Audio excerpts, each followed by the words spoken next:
They stood together for a moment, side by side, the same height as each other now.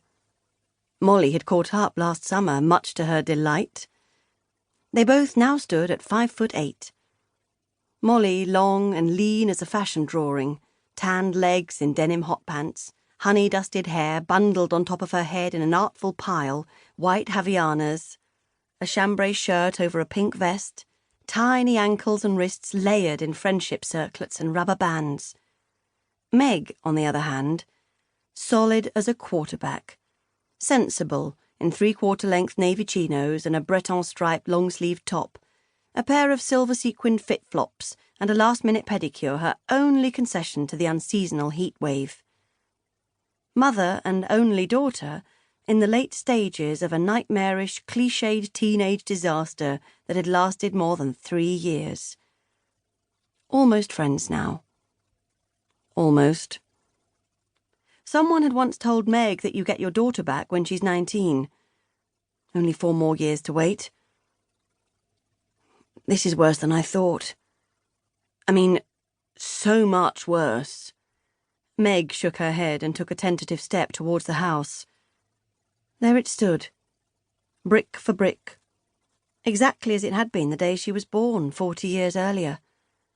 3 low windows facing out onto the street, 4 windows above, 2 front doors, 1 at either end. On the right, by the side entrance, a plaque made by a long-dead local craftsman, an oval with the words, "The Birdhouse," painted on it and a pair of lovebirds with their beaks entwined.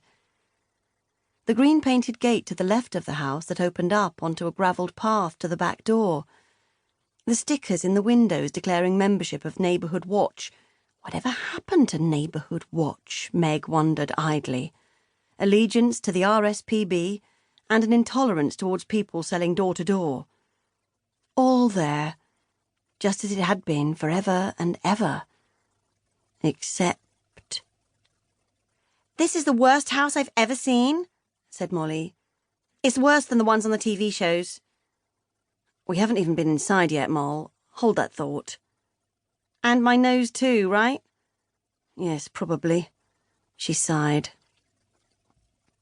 The windows, which to her recollection had never been cleaned, were now so thick with grime that they were fully opaque.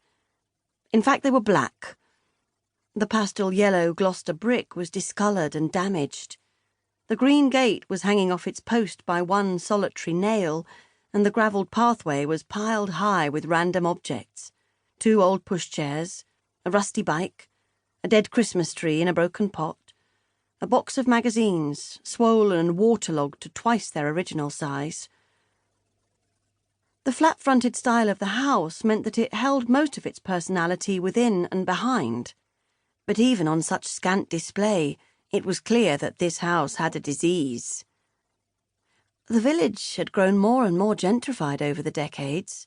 All the old houses scrubbed to a gleaming yellow, doors and window frames farrow and bald to the nth degree, and there, lodged between them, like a rotten tooth, sat the birdhouse.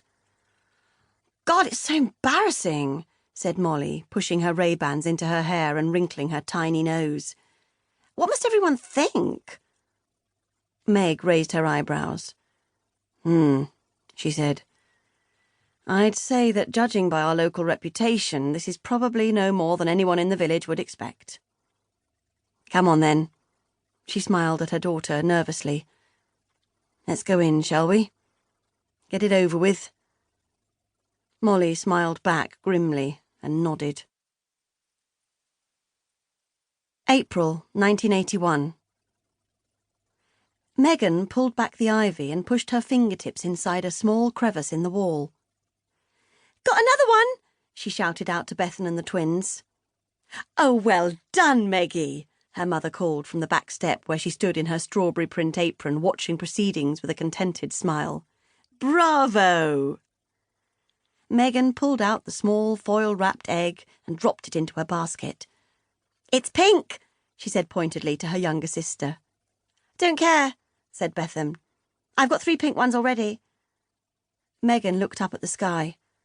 It was cloudless, densely blue, hot as July.